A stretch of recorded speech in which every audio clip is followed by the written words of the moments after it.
Hello दोस्तों, कैसे हैं आप लोग। आई होप कि आप लोग बहुत ही मस्त में होंगे, मजे में होंगे। दोस्तों आज हम लोग पढ़ने वाले हैं एक बहुत ही खूबसूरत सा टॉपिक जिसका नाम क्या है, वैद्युत क्षेत्र की मतलब वैद्युत क्षेत्र में उपस्थित वैद्युत ध्रुव पर बल आघूर्ण। ठीक है, हम ध्रुव पर बल आघूर्ण देखेंगे, वो भी कहाँ स्थित है, वैद्युत क्षेत्र के अंदर स्थित है। ठीक है, तो इसी का डेरिवेशन आज हम लोग करने वाले हैं और ये बहुत ही इंपॉर्टेंट टॉपिक है। ठीक, आज देखते हैं इसका डेरिवेशन कैसा है। ठीक है, और इससे हम एक बहुत अच्छा सा फार्मूला भी निकालेंगे। ठीक है, तो चलिए इसको समझते हैं। इसको पहले हम फिगर बनाएंगे और फिगर को पहले समझेंगे।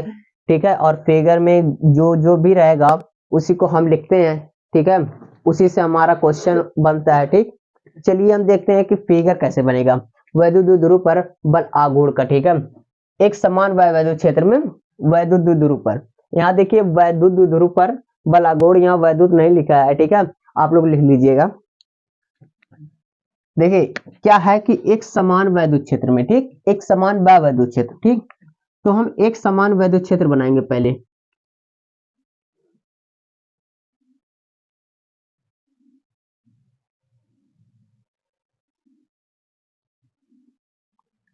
ये हमारा क्या है, एक समान वैद्युत क्षेत्र है। ठीक, इसकी दिशा इधर है। ठीक, जो वैद्युत क्षेत्र की दिशा किधर है, उधर है। ठीक है, और हम मान लेते हैं कि इसी वैद्युत क्षेत्र में एक वैद्युत द्विध्रुव रखा गया है। एक क्या रखा गया, द्विध्रुव रखा गया है। इसी वैद्युत क्षेत्र में एक द्विध्रुव रखा गया, वो भी थीटा कोण पे। ठीक है, कितने थीटा एंगल पे। ठीक है, वो सीधा नहीं रखा गया, इस तरह से रखा गया। इसको हम डबल कर दें थोड़ा सा।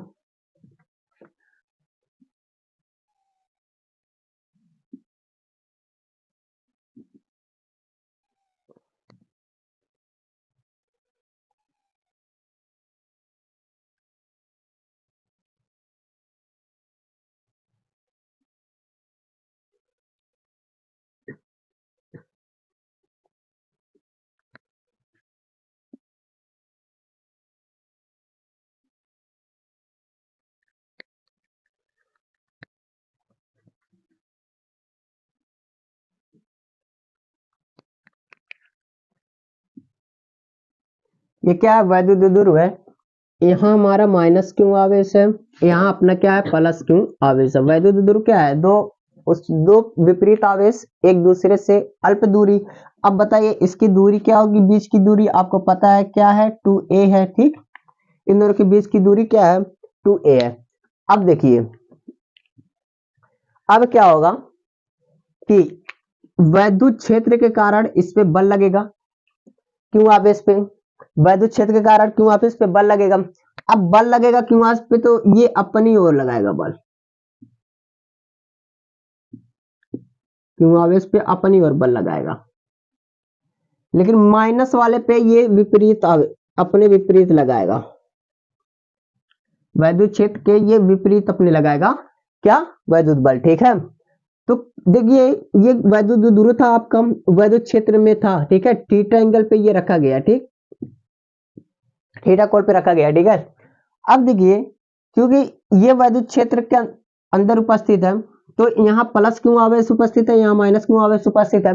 और प्लस क्यों आवेश पे अपनी तरफ ये बल लगा रहा है, माइनस क्यों आवेश पे कहाँ लगा रहा है, अपोजिट डायरेक्शन में, अपने अपोजिट डायरेक्शन में। देखिए वैद्युत क्षेत्र इधर है तो इधर बल लगा रहा है। ठीक है, तो पहले हम इसी को लिखेंगे, क्या लिखेंगे कि माना एक समान वैद्युत क्षेत्र में एक द्विध्रुव वैद्युत द्विध्रुव को रखा गया है, जिस पर प्लस क्यों आवेश पर अपनी ओर बल लगाता है तथा माइनस क्यों आवेश पर अपने से विपरीत दिशा में बल लगाता है। ठीक है, उसके बाद हम वैद्युत क्षेत्र के कारण, जो ये वैद्युत क्षेत्र है इसके कारण प्लस क्यों आवेश पे बल देखेंगे, फिर माइनस क्यों आवेश पे बल देखेंगे। ठीक है, तो पहले इसको हम लिखेंगे, कितना, जितना हम बनाए पहले इसको लिख लेते हैं। ठीक है, माना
माना एक समान व वैद्युत क्षेत्र में एक द्विध्रुव को रखा गया है जिस पर प्लस क्यू आवेश पर अपनी तरफ बल लगाता है तथा माइनस क्यू आवेश पर विपरीत दिशा में बल लगाता है, अपने के विपरीत दिशा में। ठीक है, तो क्या होगा कि प्लस क्यू आवेश पे वैद्युत क्षेत्र के कारण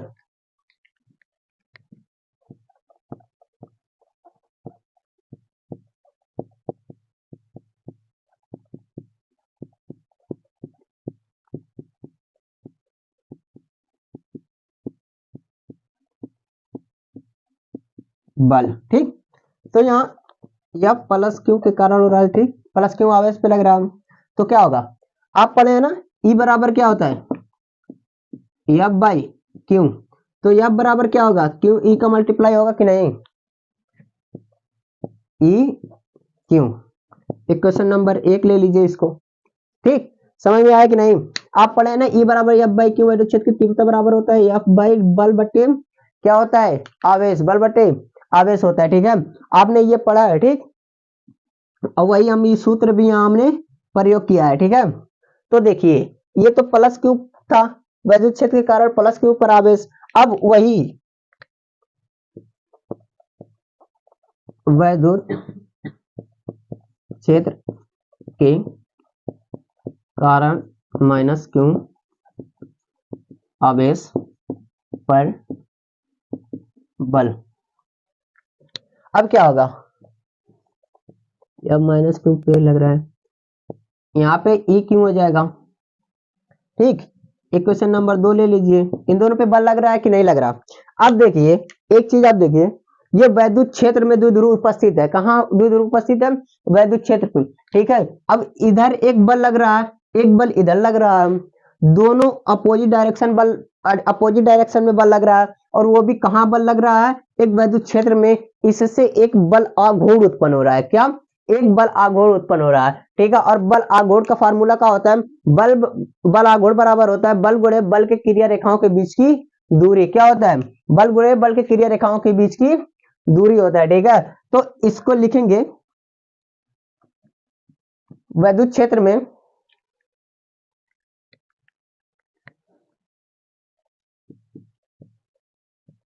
वैद्युत क्षेत्र में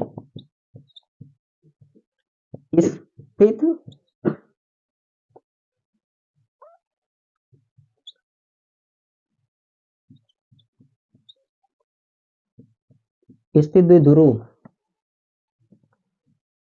के प्लस क्यू आवेश पर अपनी और तथा माइनस क्यू आवेश पर अपने से विपरीत दिशा में बल लग रहा है जिससे इसमें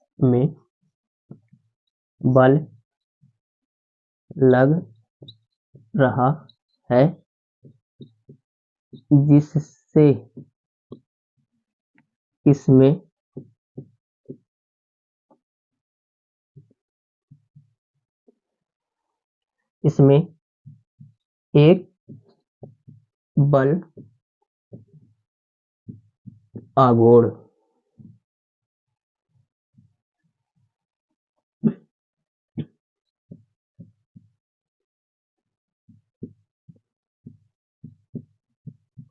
उत्पन्न हो रहा है। ठीक, वैद्युत क्षेत्र में स्थित द्विध्रुव के प्लस क्यू आवेश पर अपनी और तथा माइनस क्यू आवेश पर अपने से विपरीत दिशा में बल लग रहा है जिससे इसमें एक बल आघूर्ण उत्पन्न हो रहा है। ठीक है, अब बल आघूर्ण उत्पन्न हो रहा है, ठीक, तो हो रहा है, और उसका जो फार्मूला होगा वो क्या होगा, बल आघूर्ण बराबर बल गुणे बल के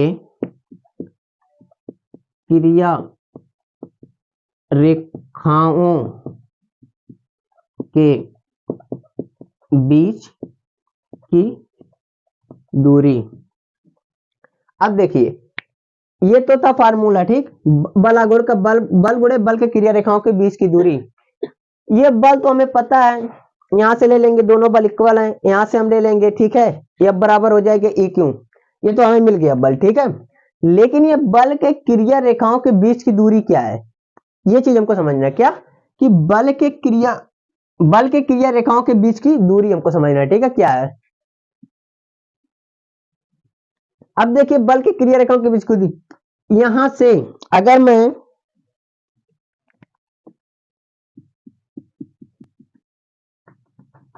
इस पे एक लंब डाल दूं यहां से,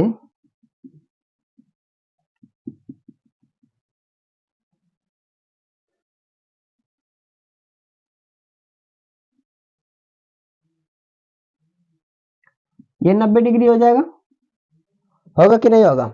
बल के क्रिया रेखाओं के बीच की दूरी का मतलब यहां से लेके यहां तक की दूरी, ये इतना दूरी। अब इतना दूरी निकलेगी कैसे, यही है बल के क्रिया रेखाओं के बीच की दूरी, ठीक। अब ये निकलेगा कैसे, कैसे निकलेगा। अच्छा, इसको निकालने के लिए समकोण त्रिभुज है। अब हमें देखना है कि हमें सिर्फ एक ही भुजा पता है समकोण में, ये कौन सी, ये कर्ण है। देखिए ये आधार हो गई, ये लंब हो गई, और ये कर्ण हो गया कि नहीं। अब हमें देखना है कि कर्ण और इसमें लंब में किसमें ऐसा आ रहा है कि यहाँ मतलब कौन से कोण में, sine theta, sine theta, cos theta, tan theta, किसमें आ रहा है इसमें संबंध। तो आप देखेंगे साइन थीटा बराबर क्या होता है, लंब बटे कर्ण, होता है कि नहीं, साइन थीटा बराबर लंब बटे कर्ण, ठीक है। अब यहां से हमें मिल जाएगा कि नहीं लंब, लंब मिलेगा कि नहीं, लंब मिलेगा, कैसे मिलेगा, यहां से, तो लंब बराबर कर्ण का मल्टीप्लाई हो जाएगा, यानी कर्ण साइन थीटा, ये मिल गया कि नहीं, मिल गया, मिला। देखिए साइन थीटा बराबर लंब बटे कर्ण, ये लंब हो गया, ये कर्ण, कर्ण हमें पता है लंब की जरूरत थी, तो लंब हमने देख लिया, लंब बराबर क्या हो जाएगा, ये कर्ण इसके साथ मल्टीप्लाई में होगा, तो कर्ण बराबर कर्ण साइन थीटा हो जाएगा, ठीक है। यानी इसकी दूरी क्या हुई, और कर्ण हमारा क्या है 2a, क्या है, इसी को जब आप थोड़ा सा आगे बढ़ाएंगे, कर्ण क्या है आपका 2a, और साइन थीटा है तो साइन थीटा, ठीक। इतने दूर के बीच की दूरी क्या हो गई 2a साइन थीटा, क्या हुई 2a साइन थीटा। अब इसी को यहां बल की जगह पे हम बल का मान रख देंगे, और बल की क्रिया रेखाओं के बीच की दूरी का ये है हमें मिला, मतलब इसके बल के क्रिया रेखाओं के बीच की दूरी हमारे क्या मिली है 2a साइन थीटा, और उसके जगह पे हम इसको रख के उसके बाद इसको सॉल्व करेंगे, आपका बल आघूर्ण मिल जाएगा, ठीक है। तो उसके लिए हमें पहले इसको मिटाना पड़ेगा, तो आप स्क्रीनशॉट लेना चाहते हैं तो ले सकते हैं। चलिए इसको मिटाते हैं, उसके बाद इसके आगे का प्रोसेस करते हैं, ठीक है। कि यहीं पे देखें, देखते हैं, चलिए अच्छा थोड़ा सा देखते हैं कहां तक जा रहा है, वहां तक ले जा रहे हैं, ठीक है। ये बल आघूर्ण को हम किससे प्रदर्शित करते हैं, टाउ से, ठीक। टाउ बराबर बल हमारा क्या है ई क्यू, ई क्यू गुणे क्या है 2a साइन थीटा है, ठीक। अब देखिए आप कल पढ़े थे एक फार्मूला, क्या आप पढ़ते आ रहे हैं, एक फार्मूला आप क्या पढ़े थे, P बराबर Q इंटू 2a, पढ़े हैं कि नहीं, बलागुण टाउ बराबर, सॉरी बलागुण नहीं, द्विध्रुव आघूर्ण, P बराबर क्या पढ़े Q इंटू 2a। अब यहाँ Q, यहाँ 2a मल्टीप्लाई में है, आप P लिख सकते हैं, तो कहेंगे हाँ क्यों नहीं लिख सकते हैं, ठीक। तो लिखिए यहां से ये P और ये E, ये साइन थीटा, यानी टाउ बराबर आपका मिला पीई साइन थीटा, यही बलागुण है, क्या है टाउ बलागुण है, और इसका फार्मूला मिल गया आपको पीई साइन थीटा। अब अगर साइन थीटा, थीटा के हिसाब से टाउ का मान निकलेगा, साइन का मान अगर जीरो रहेगा तो साइन जीरो का मान आपको पता है जीरो होता है, तब तो पूरा का पूरा बलागुण ही जीरो हो जाएगा, और अगर थीटा का मान 90 है तो साइन 90 का मान 1 होता है, तो सबसे मैक्सिमम होगा इसका मान। अगर टाउ का मान सबसे मैक्सिमम कब होगा, यानी सबसे अधिकतम कब होगा और सबसे न्यूनतम कब होगा? साइन थीटा का मान, जब साइन थीटा का मान क्या होगा, जब थीटा का मान 90 डिग्री होगा तब तो मैक्सिमम होगा, यानी साइन 90 का मान होता है 1। लेकिन अगर साइन 0 आ गया, थीटा बराबर 0 आ गया, तो साइन 0 का मान होता है 0, और 0 का मल्टीप्लाई इन सभी में करेंगे तो क्या हो जाएगा, वो 0 ही हो जाएगा। ठीक है, यानी साइन 0 पे क्या होगा, ये थीटा मतलब अगर कोण थीटा, थीटा कोण है और थीटा का मान है 0 डिग्री, तब तो ये पूरा का पूरा 0 हो जाएगा, क्योंकि साइन 0 का मान 0 ही होता है। लेकिन अगर साइन 90 थीटा का मान 90 डिग्री है, तब तो ये पीई होगा, टाउ बराबर पीई। ठीक है, कंडीशन लिख लीजिए अगर लिखना चाहते हैं। यदि थीटा बराबर 0 डिग्री, तब टाउ बराबर 0 हो जाएगा। क्यों? जब यहाँ साइन 0 रखेंगे तो साइन 0 का मान क्या होता है, 0 होता है, और 0 का मल्टीप्लाई इसमें हो जाएगा। यदि थीटा बराबर 90 डिग्री, देन टाउ बराबर पीई बचेगा। बचेगा कि नहीं, क्योंकि साइन 90 का मान 1 होता है, 1 का मल्टीप्लाई पीई में होगा तो पीई हो जाएगा। ठीक है, टाउ बराबर पीई। अब इसका अगर मात्रक देखेंगे तो क्या होगा,